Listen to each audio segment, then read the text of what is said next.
Clay, welcome to Us Weekly. Thank you for having me. So excited to have you here. 10 years since your last album. I know. It's been a little bit longer than that, too. Okay. I tend to make myself feel not quite as old.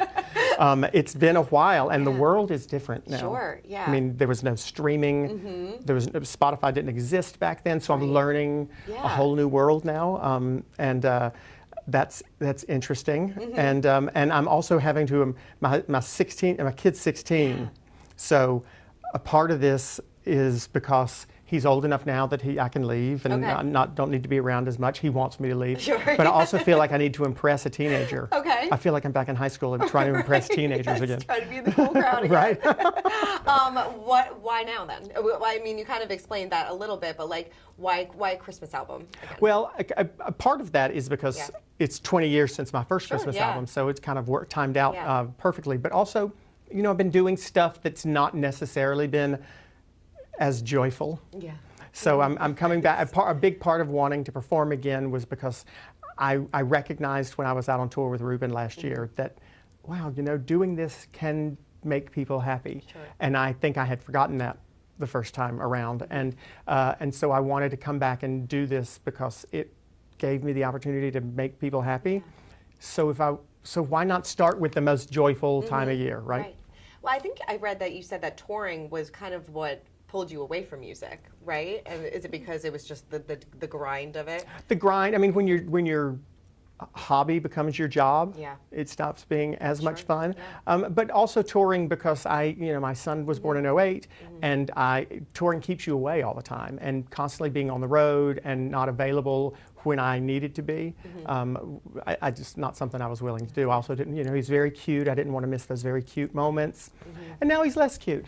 Still love him more than anything in the world. But he talks back. Yes. Totally. My kids are 5 and 3, so I still have a few more years. Keep them there. I know. I'm like, I just want to bottle them up. Right. And it's so bad. I see it, the screensaver on my TV is all our collected family pictures of him. And they're him when he was 3 and when he was 5. And I have to turn it off. I can't watch it now because I'm like, where is that kid? Right. Yeah. Well, they tell you, like, you read all these things, like, obviously it goes by so fast. It's so cliche, but like, these are like those precious moments because in a few years she's going to slam the door in my face. Well, and they do that now. And the thing is, I'm 20 years older than I was when people saw me on Idol, but I like to think I look the same. You do. You look good. I don't quite look exactly the same, but I'm still an adult. I was an adult to an adult. Right. They're changing so fast from toddler to child to preteen to teen. They become different people, and you see a different personality come out each time in each stage. And he's a great kid. He is respectful, generally very respectful. But it's a different kid. So coming back to do music worked now because, like I said, I'm kind of half joking that you need to impress. I want to impress a teenager, but he's getting to the age now where his friends at school are paying attention to what's going on, and so they see what his dad's doing in the news, and then he talks about it, and it's kind of cool to him. It was never like that when he was a kid. No. So now I feel like, okay, I got to give him something to be impressed by. Sure. Yes. And when he listened to the album, was he impressed?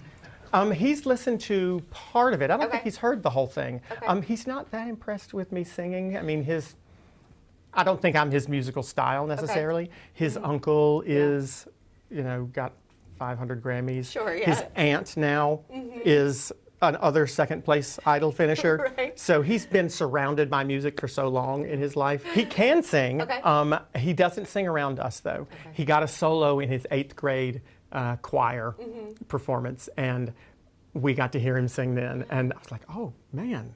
Both his mom and I looked at each other like, wow, he was good. He's got a great ear, and he sounded great, but he doesn't want to. He's chosen something else for his life, and he's got a path, but he's got his whole life planned out, just like I did when I was 16, right? And so he knows what he wants to do, and it's not music. So. Okay, that's good, though. Yeah, has he ever gone back and watched you on Idol? I don't think he's ever seen it. No. I don't think he's ever seen it. And at this point, I'd have to force him to watch it, and I'm not going to do that. That would be a little rude. Oh, my God, you think your childhood was rough. My dad made me watch him on TV. Is being a dad something you always wanted to do? I love working with kids. Yeah. I started out before Idol. I was a teacher. Yeah. And so I love being around kids. And I don't know if being a dad was something, but I knew, yes, no, it is true. I did. I always wanted to be a dad. I always wanted to have kids around me. Even now, you know, I love being around him, but you know, I got my nephews too. Sure. Yeah. So yeah, it is something, and it's not something that I necessarily foresaw. Okay. You know, people ask me all the time, would you do anything differently? Would you still do Idol? And, you know, there's good and bad that comes with any job, right? But the truth is, that sliding door that was Idol, if it hadn't been for doing that show, when I did it, the way I did it, etc., I wouldn't have a kid. Yeah. You know, I met his mom because she produced 2 of my albums, and you know, every single, I think we, whether we like it or not, every single place we are at every moment in our life is for a reason. Yeah. And I think the challenge is not so much trying to be in the right place, but trying to understand that we already are. You know what I mean? Mm-hmm. I loved you all on the Family Feud. Oh yeah? It was so much fun. Has co-parenting always been so seamless for you? Because it seems like God, no, of course not. No, I mean everybody who's we're friends, we're best friends, and you fight with your best friend too. So yeah, we disagree on things. We disagree on things still. You know, we don't. He'll do something that she's okay with, and I'm not okay with, and vice versa. Yeah. But you know, we work it out because we have to, and we're supposed to. That's our job. So and you know, she's been a good partner in that. And yeah, sometimes it takes a minute longer to work something out, but we do, because you know, the most important thing to both of us is him being a good adult. Sure. Not being his friend, but making sure he's a good adult. It's always right? hard to find that fine line between being a friend, but also being... And there are plenty of times that she thinks I'm trying to be too much of a friend, and there's plenty of times when I think she's trying to be too much of a friend. Sure. And we, you know, we tell each other. There have been plenty of conversations where we say, Parker, you need to go downstairs so that we can work this out. We're working this out. Did you ever want to have more kids? God, I don't know. I mean, I have siblings. Yeah. My siblings and I are very far apart from each other in years. 7 years on both ends, on both sides. She comes from a big family, so I think we both would have loved for him to have had siblings, but he's got a lot of cousins. My brother's got all boys. It's all boys in my family. So he's got plenty of cousins on both sides of the family who he can be close to, and those are his siblings. I love that. Did you ever think you and Catherine would be family members? Oh my God! Right? No, not only that, but James always thought that, you know, she was definitely going to have the youngest grandchild. Okay. And she didn't.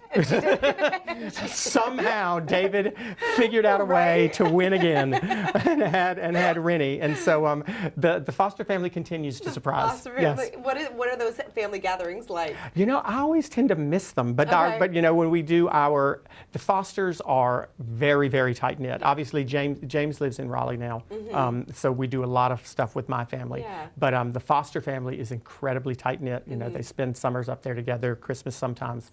So and they're loud and boisterous and just very supportive of each other, just constantly supportive of each other. So it's kind of cool to have. I mean, it was strange to do Family Feud versus Kat and David and Amy and so on, but because we both were cheering for each other, and I know most of the times the families who go on there are cheering for themselves, right?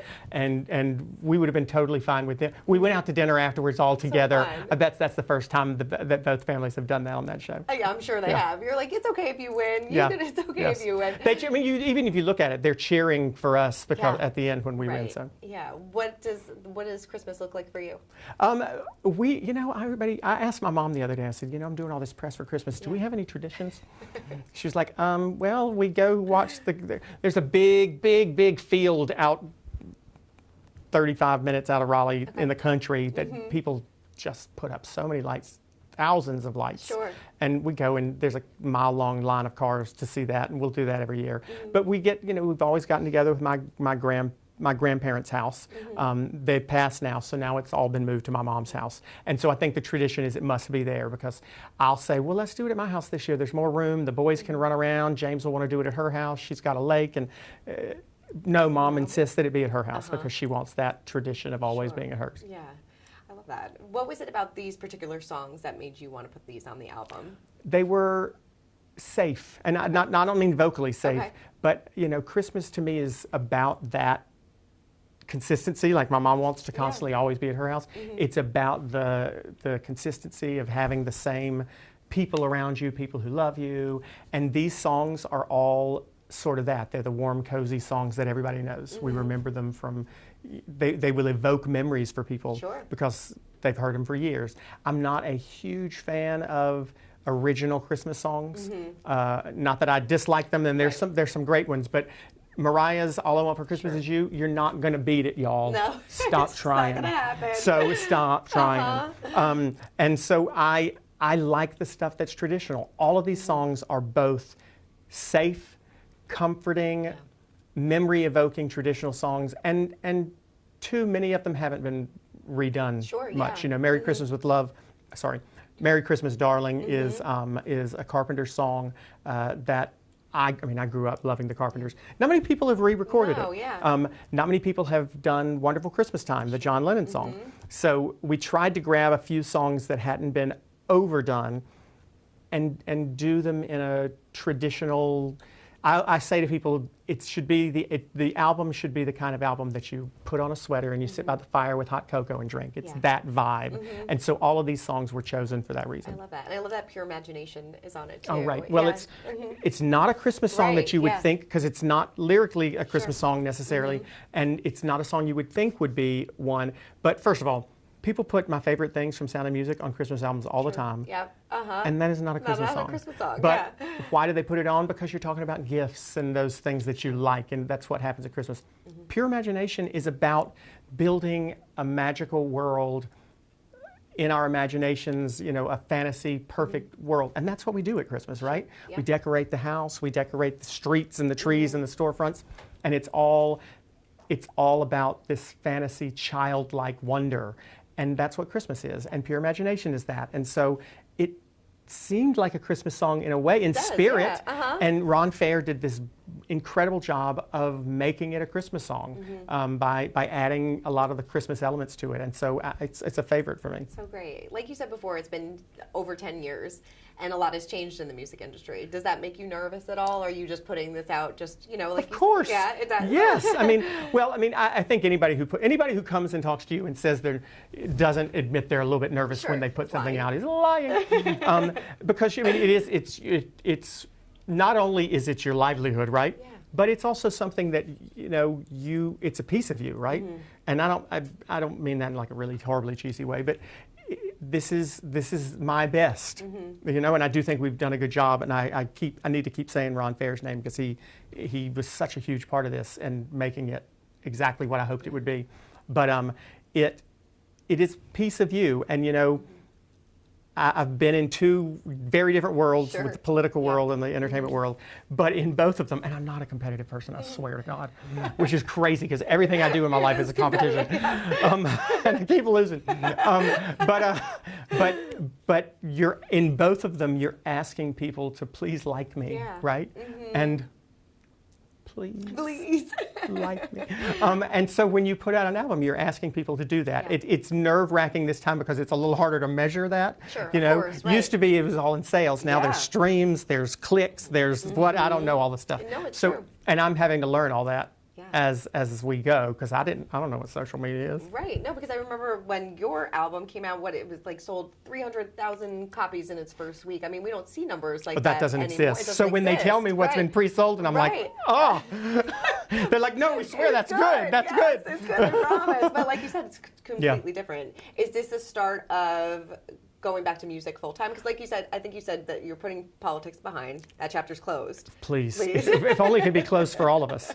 Right? But are you transitioning back to music full time then? Well, we'll see. We'll see if people will let me. It's there are two passions, have always been two passions in my life. One being music, one being, we'll call it public service. Sure, yeah. And I don't like the way that one goes. I just don't like that world. It's just too nasty, and it's not healthy in general for anybody. I wanted to do this album because I like performing live. I like whether it's touring or sitting still and performing live, I enjoy that. And I want to continue to do that. Whether or not there'll be another album after this one within a certain period, I don't know. But I definitely see myself performing more. Return to Broadway? Possibly. You know, it's Broadway is a beast in that it's, you know, there are so many talented people. When I was on, you know, the problem with social media is we're finding out there are a lot of people who can sing real good. It was so much better when people weren't able to, when you couldn't, when the only way we'd find out is if you happen to be on a TV show. Now we're finding out, oh, he wasn't that good after all. There's a whole bunch of folks as good as him. And in New York with Broadway, there are so many people around every corner who are that good. And there are not that many parts for guys who sing, right? And so I would love to do it again, but I'd want to sing. I'd want to sing. Not patter sing like I did in Spam-A-Lot, or not play myself like I did in Ruben and I's Broadway show. So, and there's only so many theaters, so we'll see. You know, the nice thing about social media is there's lots of venues for music to come out on, or any entertainment. On Broadway, there are only a set number of theaters that you're going to be in a show in one of those. You ain't doing nothing. Nothing. Over 20 years since Idol. Crazy. It's insane. It's just like, I feel like I was watching you yesterday. It's because I look so young. You do. You look so good. Do you ever watch reality competition singing shows now, or? I watch them regularly? No. But I certainly know. I always know what's going on because I'm sure someone's going to ask me about it. Yeah, of course. Yeah. Do you ever go back and watch? I know you said your son hasn't watched, but do you ever go back and look at clips every now and then? Well, so when Ruben and I were putting together our tour last year, we both had to go back and watch the whole series. Okay. So the answer is no, but I have within the last 2 years watched the whole thing through. Yes. And what was it like doing that? It made me feel old. I mean, especially because our season was also the last one that was in a square shape. There was no digital. Right. We were in low def. Yeah. All karaoke tracks. We are the only season actually that never had a live band on the stage. Wow, season 1 had a live band for a few weeks, and we never had one, so we were karaoke all the time. It was such a different show. I mean, part of me appreciates the big production of it now, but I sort of long for the simplicity of it being just a kid from Birmingham, Alabama, who walked out on stage and sang in a big old football jersey, and that you don't see as much anymore. There was a lot of nostalgia. I could see the naivete in all of us. You know, even when we were doing the commercials for the different product placement we had to do, you could see the naivete in all of us, and I miss that. I don't think we see that as much on these shows. I think kids go in knowing what they're in for now. Totally, and I think maybe that's why so many people, I feel like we don't see as many come through as we did before. I mean, that could be a mix of like social media and things like that, and just like the oversaturation of I think it's shows. all of the above, and the fact that, you know, when we did Idol, the show was produced by a company that also was our record label. Oh, okay. And so 19 Records produced the show and became our management company and our record label afterwards. And so in those first few seasons, and I believe, I may be wrong, so fact check me, please. I'll fact check. But I believe it was around the fourth season after the fourth season when that changed more, and 19 gave it up. And if you look, the seasons that had people who are still around are those first four: Fantasia, Carrie Underwood, Kelly. I think, and this is my hypothesis, is it's because the production, the TV show, had a stake in making sure that each of those artists were career artists. They wanted to make sure they built people who would last into the future. And then once the networks took it over, or, you know, well, yeah, I get the networks took it over, and there wasn't as much of a record label involvement, there was not as much need for a long term. It was, we need to make a great TV show that gets good ratings by tomorrow, in the overnights tomorrow morning, and as long as people are watching the show or clicking on the YouTube links, we don't care about the artist, because the network doesn't have a cut in what the artist makes afterwards. Totally.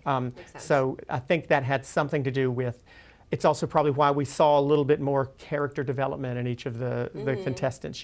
You learned about my life not only at home, but it wasn't just the one sob story that we kept dwelling on.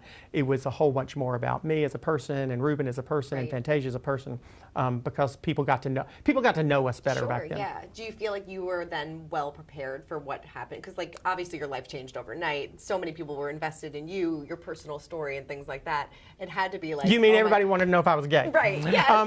It had to be like such a shock to the system. Like, what is my life right now? Oh well, I mean, there was no way to prepare us because people forget. Ruben and I constantly was saying it last year on tour. People forget that Kelly and Justin and Ruben and I and our seasons, we didn't know what we were getting into because it was so new. Kelly and Justin in the first season, it was brand new, and that first season's ratings were decent, but they weren't. It wasn't this humongous hit. So we went into this show, all of us thinking it was going to be a quick summer camp experience. Sure, yeah. We used that, and then while we were sequestered.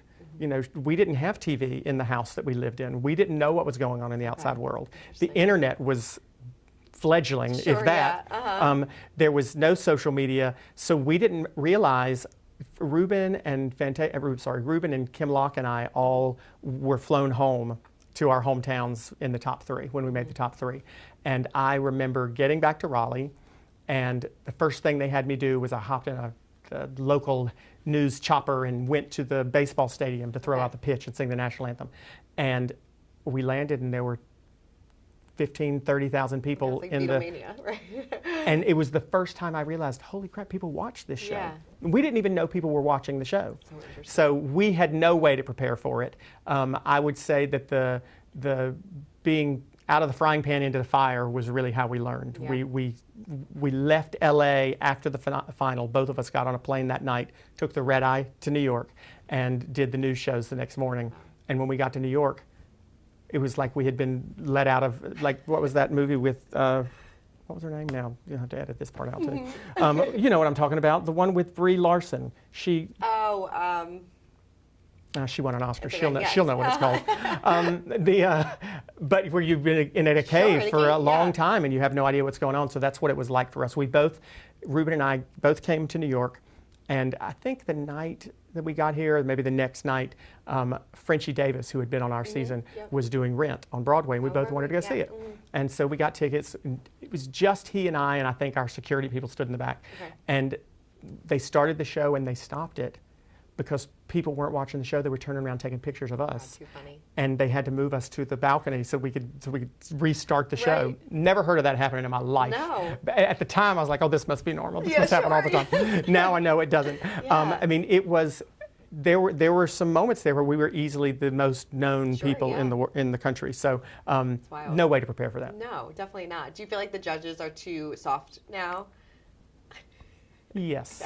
I mean, and I don't say that because Simon was also too rough, right? Right. He was fun. He was mean for the sake of being mean sometimes. I mean, he didn't think he was mean, and he didn't want to be mean, but he was playing it for the camera. Sure. But I appreciate the criticism. You know, I think another thing that I think made the show great was you could see growth in Kelly from the time she walked in that studio to that audition till the time she made it to the end. You can see growth in me, in Ruben. Ruben stopped wearing the jerseys after a certain point. Fantasia grew. And a lot of that was because we would get criticism every week. We cared what the judges said, not only because we didn't want them to say something mean, right? But also because we would take it and then go back and next week say, don't do this again. Or they said, I'm singing too many ballads, sing something up tempo. You would make a point to improve yourself, and I don't see that. You know, I went back a few seasons ago to mentor, and Ian Tongi was one of the kids who I mentored, and so talented. You just hear in the room with him when he opened his mouth, it's like something hit you, and wow! I don't think I've heard that with anyone else that I've listened to sing. So great, but he stayed doing the same thing every episode. And I did watch more that season because I was sort of invested. And I kept thinking, God, tell him to put the guitar down and sing something without it. Tell him to do something different. I don't want him to not be himself, but let me see you have some range. And sometimes I thought to myself, like, what's the point of the Sure. judges if Yeah. we could save so much time if we would just skip over the 45 to 50 seconds where they're all going to say you did a lovely Yeah. job and you're a great star. Right. I mean, they all are stars, Sure. but some of them I think could be so much better if they were pushed a little bit more. Do you feel like Carrie might do that? I hope so. Yeah. I think she certainly knows the value of it. She certainly didn't get criticized any because she was so damn good. But she knows the value of having some constructive criticism because she was there. She is also very nice, and so she might not, as a mom, she might not have it in her. But I do hope she has the ability to, she knows what it's like to be there, and hopefully she will want to see them improve. Yeah, we gotta get you back behind the judges I might table. be too mean. Yeah. I mean, I wouldn't be mean for the sake of being mean, but I do think I would want. I just, and this may be the dad in me too. Sure. My kid doesn't. My kid thinks it's mean when I tell him, when I send him his grades in the morning by text. I'm like, I just saw you got a such and such on this, but it's not mean. It's because I know you can do better. Yes, you have all A's and B's. That's wonderful. But imagine if you had all A's. Did Simon ever apologize for anything he ever said to you? He didn't need to apologize He didn't need for to? anything. Okay. I mean, he did say some harsh things, and Right. he did tell me one time that he preferred me with his eyes closed. Which, see, I appreciate that you laugh at that because I laugh at it now too. But it's 2024 now, so we're not allowed to say things like that. So when I've said that to other people, they're like, "Oh, that's so horrible." No, you know what? He was saying it for TV, and it was, and I'm still here. Still here. He must still have his eyes closed. I love it. Do you still keep in touch with anybody? We run into them here and there. Yeah. I saw Simon not too long ago at something, and he has I do believe that each of them has a closer connection with those first two seasons. Sure. Because they were more present during our seasons. It was much more loosely produced back in the day. Right. So, we'd hang out and do stuff. It got a little stricter as we went on. So we have a relationship with all of them that I think is a little different than the others do. I love that. Yeah, Clay, I feel like I could talk to you all day long. You're so easy to talk to, and congratulations Thank you. on your album, your return to music. I cannot wait to see what's next. Well, Thank you me so too. much. Thank you. Thank you. So appreciate you coming by. Thank you.